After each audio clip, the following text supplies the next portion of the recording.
Number 1 राज्य सरकार बड़ निष्पत्ति एणिक बंदी संक्रामी को मिल 20,000 टंका।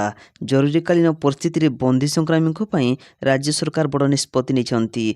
जेल में बंदी थिबा संग्रामी मानू मासक 20,000 टंका पेंशन मिल। ओडिशा सरकार पक्षर देशर जरूरीकालीन परिस्थिति मिसा डीआईआर एवं डीआईएसआईआर आईन रे विभिन्न जेल में बंदी थिबा संग्रामी मानू मासक 20,000 टंका पेंशन मिल बोली गृह विभाग पक्षर विधिबद्ध विज्ञप्ति प्रकाश पाई।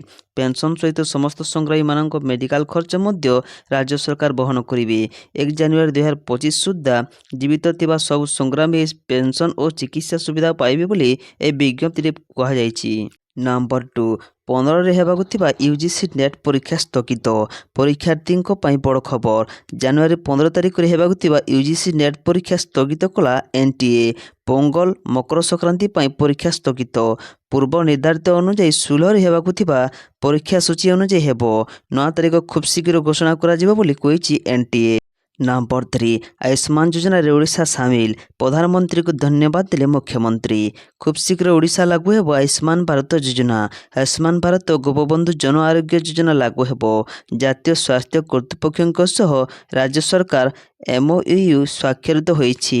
केंद्र स्वास्थ्य मंत्री जेपी नड्डा, केंद्र मंत्री धर्मेंद्र प्रधान, जुएल राम, अश्विनी वैष्णव, मुख्यमंत्री मोहन चरण मांझी, उपमुख्यमंत्री कनक वर्धन सिंह देव और स्वास्थ्य मंत्री मुकेश महली उपस्थित एमओयू स्वाक्षरित होईछि। नंबर 4 नामांकन पत्र दाखल कले आतिशी कहले मु निर्वाचन लड़ुनी। 2025 प्रथम विधानसभा निर्वाचन दिल्ली में होगाकू जाउछि। एथिपाई विधिबद्ध भाव निर्वाचन तारीख घोषणा करिसेंति मुख्य निर्वाचन अधिकारी। एथिपाई नामांकन प्रक्रिया आरंभ होइतिबा बेले दिल्ली मुख्यमंत्री तथा आम आदमी पार्टी वरिष्ठ नेता आतिशी मर्लेन नामांकन भरिबे। नामांकन भरिबा पई शोभायात्रा रे जाइथिले। सकाले गिरिनगर गुरुद्वार दर्शन करने पर नामांकन भरवाई बाहरी पर शोभायात्रा सामिल होते हेले सेमाने समय रे पहुंची नथिबारु नामांकन भरलेनी आतिश। भोटर तालिका ने आंदोलन पर आतिश केजरीवाल सामिल होते। नंबर 5 मकर संक्रांति चेतावनी। मांजा सूतारे गुड़ी उड़ाइले मिलिब कड़ा दंड। मकर संक्रांति रे गुड़ी उड़ाइबार परंपरा रही। या पूर्व सुरक्षा दृष्टि कमिशनरेट पुलिस कड़ा चेतावनी देइछि। मांजा सूतारे गुड़ी उड़ाइबा मना करा जाइछि। मांजा सूतारे गुड़ी उड़ाइले कड़ा कार्यानुष्ठान नियाजिबो। कटकरे मांजा सूतार लोकंक बेक कटुछि। 7 दिन रे 3 आहत होइतिबा बेले कमिशनरेट पुलिस तत्तापत्रा देखाइछि। नियमित भावे मांजा सूता रेड करुछि पुलिस। आगामी दिन में मांजा सूतारे गुड़ी उड़ाइले कार्यानुष्ठान नियाजिबो बोली अतिरिक्त डीसीपी अमरेंद्र पंडा सूचना दैछन्ति। नंबर 6 आलू दर वृद्धि समस्या। मंत्री कहले समाधान पाई लागिब समय। राज्य में आलू को नहीं अभावनीय स्थिति। दरदाम वृद्धि को नहीं लोकों भितर असंतोष। एसबु भितर जोगाण मंत्री कृष्णचंद्र पात्र बड़ बयान देइछन्ति। मंत्री कहिछन्ति आलू समस्या 24 वर्षर समस्या, दिनक ठीक हेबनी। आलू समस्यार समाधान पाइबा समय लागिब। निरंतर प्रयास जारी रखिछु। आलू दर वृद्धि पाई बीजेडी सरकार को दायी करिछन्ति मंत्री। आलू समस्या 24 वर्षर समस्या, एते समय लागिब बोली मंत्री कहिछन्ति। नंबर 7 फेब्रुआरी 19 तारिख आरंभ हो चैंपियन ट्रॉफी 2025। एथे 8टी दल मध्य 5टी दल निजर टीम घोषणा कर सारी। केवल आयोजक पाकिस्तान, दक्षिण आफ्रिका और भारतीय क्रिकेट दल निज टीम एपर्यंत घोषणा करना। टीम घोषणा शेष तारीख थिला 12 हेले बीसीसीआई टीम घोषणा आईसीसी निकट में अधिक समय दाबी करिछि। नंबर 8 आसंता काली भितरकनिका जातीय उद्यान बंद। पर्यटकों को प्रवेश मना। आसंता काली भितरकनिका जातीय उद्यान बंद रहिबो। कुंभीर गणना जनवरी 14 तारिख रु 22 तारिख पर्यंत 9 दिन धरी भितरकनिका बंद रहुतिबारु देश विदेशर पर्यटक माने भितरकनिका बुली न आसीबा पई राजनगर वन विभाग सूचना देइछि। प्रति वर्ष पर चलित वर्ष प्रथमे बोट चलाचल बंद रहिबा परे नदीर जल स्थिर रहिबा परे कुंभीर गणना अनुष्ठित हेबो। नंबर 9 आस्था और विश्वासर महापर्व पवित्र कुंभ आरंभ। शुभेच्छा जणाइले मुख्यमंत्री। आरंभ है महाकुंभ मेला।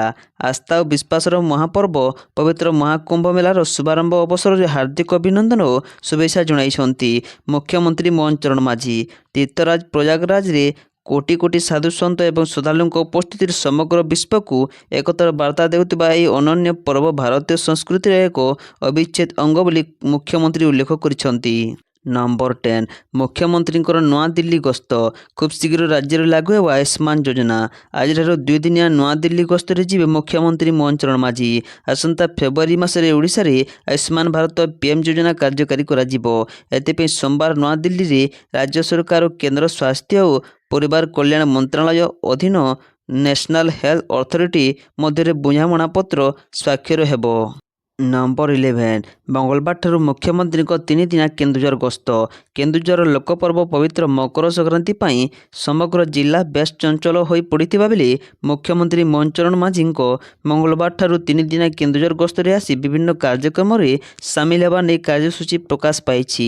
ମୁଖ୍ୟମନ୍ତ୍ରୀଙ୍କ କାର୍ଯ୍ୟାଳୟ ସୂତ୍ରରୁ ପ୍ରକାଶ ସୂଚୀ ଅନୁଯାୟୀ ମୁଖ୍ୟମନ୍ତ୍ରୀ ଶ୍ରୀ ମାଝୀ ମଙ୍ଗଳବାର ପୂର୍ବାହ୍ନ 8:55 ଭୁବନେଶ୍ୱରରୁ ବାହାରେ 9:40 ରାଇସୁଆସ୍ଥିତ ଏୟାରଷ୍ଟ୍ରିପ୍ରେ ଅବତରଣ କରିବା ପରେ ସେଠାରୁ ସିଧା ପାଟନା ଗସ୍ତରେ ଯାଇ ପୂର୍ବାହ୍ନ 10:40 ପୁଣ୍ୟତୋୟା ବୈତରଣୀ ନଦୀରେ ମକର ବୁଡ଼ ପକାଇବେ ଏବଂ ବିଭିନ୍ନ କାର୍ଯ୍ୟକ୍ରମରେ ଯୋଗ ଦେବେ। ନମ୍ବର 12 ପାରାଦୀପରେ ହେବ ଜାହାଜ ଭଙ୍ଗା କେନ୍ଦ୍ର। ପାରାଦୀପ ବନ୍ଦର ନିକଟରେ ପ୍ରତିଷ୍ଠା ହେବ ଜାହାଜ ପୁନଃପ୍ରକ୍ରିୟାକରଣ ବା କେନ୍ଦ୍ର ବା ଜାହାଜ ଭଙ୍ଗା କେନ୍ଦ୍ର। ଏଥିପାଇଁ 4,000 କୋଟି ଟଙ୍କା ବିନିଯୋଗ କରାଯିବ। ଏହାଦ୍ୱାରା ଓଡ଼ିଶାର ସାମୁଦ୍ରିକ ଶିଳ୍ପ ପରିଦୃଶ୍ୟରେ ପରିବର୍ତ୍ତନ ଆସିବ। ବ୍ୟାପକ ନିଯୁକ୍ତି ସୁଯୋଗ ମଧ୍ୟ ସୃଷ୍ଟି ହେବ।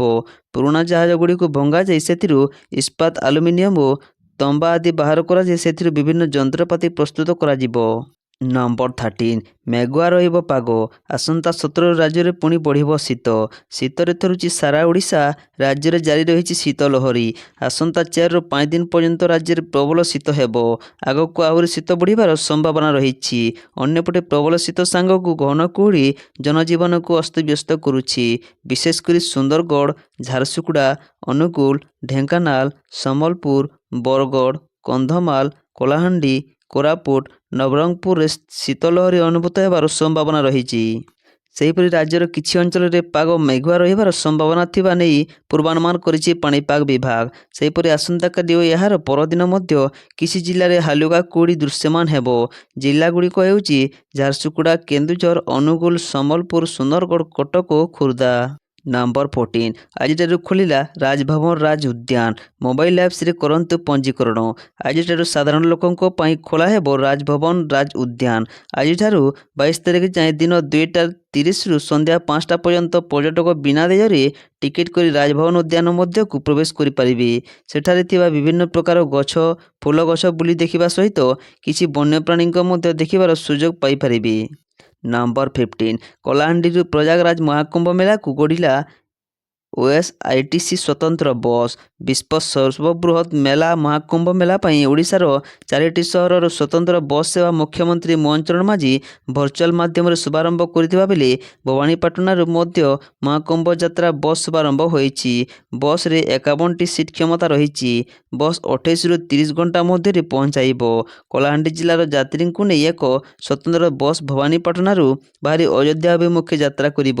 ଏହି ବସ୍ ସପ୍ତାହରେ 2 ଦିନ ଭବାନୀପାଟଣାରୁ ବାହାରି ନୂଆପଡ଼ା ଖରିଆର ହୋଇ ରାୟପୁର ଦେଇ ଅଯୋଧ୍ୟା ଯିବା ପାଇଁ ନିର୍ଦ୍ଧାରିତ କରାଯାଇଛି। ଭବାନୀପାଟଣା ଘୁମରା ବସ୍ଷ୍ଟାଣ୍ଡରେ କଳାହାଣ୍ଡି ଲୋକସଭା ସାଂସଦ ମାଲବିକା ଦେବୀ ଜିଲ୍ଲାପାଳ। ନମ୍ବର 16 ଟାଟା ଏସିକୁ ପିଟିଲା କାର୍, 2 ମୃତ। ରାଜଧାନୀ ଭୁବନେଶ୍ୱର ଉପକଣ୍ଠ ଜାଲା ଫାଣ୍ଡି ସାମ୍ନାରେ ମର୍ମନ୍ତୁଦ ଦୁର୍ଘଟଣା ଘଟିଛି। ଟାଟା ଏସିକୁ ଏକ କାର୍ ଧକ୍କା ଦେଇଛି। ଏହି ମର୍ମନ୍ତୁଦ ଦୁର୍ଘଟଣାରେ 2 ଜଣ ମୃତ୍ୟୁ ଘଟିଛି। ଏହା ସହିତ ଜଣେ ଗୁରୁତର ଆହତ ହୋଇଛନ୍ତି। ରୋଡ୍ ଡିଭାଇଡର ଭାଙ୍ଗି ବିପରୀତ ରାସ୍ତାରୁ ଆସି କାର୍ ଟାଟା ଏସିକୁ ଧକ୍କା ଦେଇଥିଲା। ଘଟଣାସ୍ଥଳରେ 2 ଜଣ ମୃତ୍ୟୁ ହୋଇଥିବା ବେଳେ ଅନ୍ୟ ଜଣେ ଗୁରୁତର ଆହତ ହୋଇଥିଲେ। ଖବର ପାଇ ଘଟଣାସ୍ଥଳରେ ଇନ୍ଫୋ ଭ୍ୟାଲି ଥାନା ପୁଲିସ ପହଞ୍ଚି ଆହତଙ୍କୁ ଚିକିତ୍ସା ଲାଗି ମେଡିକାଲ ପଠାଇବା ସହ ଗାଡ଼ି 2ଟିକୁ ଜବତ କରିଛି। ଏହା ସହିତ ତଦନ୍ତ ଜାରି ରହିଛି। ନମ୍ବର 17 4 ଛୁଆ ଜନ୍ମ କରିବାକୁ ବ୍ରାହ୍ମଣ ଦମ୍ପତିଙ୍କୁ ଅଫରା। ବ୍ରାହ୍ମଣ ଦମ୍ପତିଙ୍କୁ ମଧ୍ୟପ୍ରଦେଶର ଏକ ସରକାରୀ ବୋର୍ଡ ମୁଖିଆଙ୍କ ଅଫର। 4ଟି ଛୁଆ ଜନ୍ମ କଲେ ମିଳିବ ଲକ୍ଷେ ଟଙ୍କା ପୁରସ୍କାର। ଏକ କାର୍ଯ୍ୟକ୍ରମକୁ ସମ୍ବୋଧିତ କରି ମଧ୍ୟପ୍ରଦେଶର ପରଶୁରାମ କଲ୍ୟାଣ ବୋର୍ଡର ଅଧ୍ୟକ୍ଷ ପଣ୍ଡିତ ବିଷ୍ଣୁ ରଜୋରିଆ ଏଭଳି ଘୋଷଣା କରିଛନ୍ତି। ସନାତନ ଧର୍ମକୁ ରକ୍ଷା କରିବାକୁ ହେଲେ ବ୍ରାହ୍ମଣ ଦମ୍ପତିଙ୍କୁ 4ଟି ଲେଖାଏଁ ଛୁଆ ଜନ୍ମ କରିବାକୁ ହେବ ବୋଲି ସେ କହିଛନ୍ତି। ନମ୍ବର 18 ଆଜିର ସୁନା ଦର ସୁନା ଦାମ 80,000 ଟପିଲା। ବିଶ୍ୱ ବଜାରରେ ଅସ୍ଥିରତା ଦେଖାଦେଇଥିବାରୁ ପୁଣି ଥରେ ସୁନା ମହଙ୍ଗା ହୋଇଛି। ଭୁବନେଶ୍ୱରରେ 24 କ୍ୟାରେଟ୍ ସୁନାର 10 ଗ୍ରାମ ପିଛା ଦାମ 430 ଟଙ୍କା ବୃଦ୍ଧି ପାଇ 80,700 ଟଙ୍କା ହୋଇଛି। ତେବେ 22 କ୍ୟାରେଟ୍ ସୁନାର 10 ଗ୍ରାମ ଦାମ 73,400 ଟଙ୍କା ପହଞ୍ଚିଛି।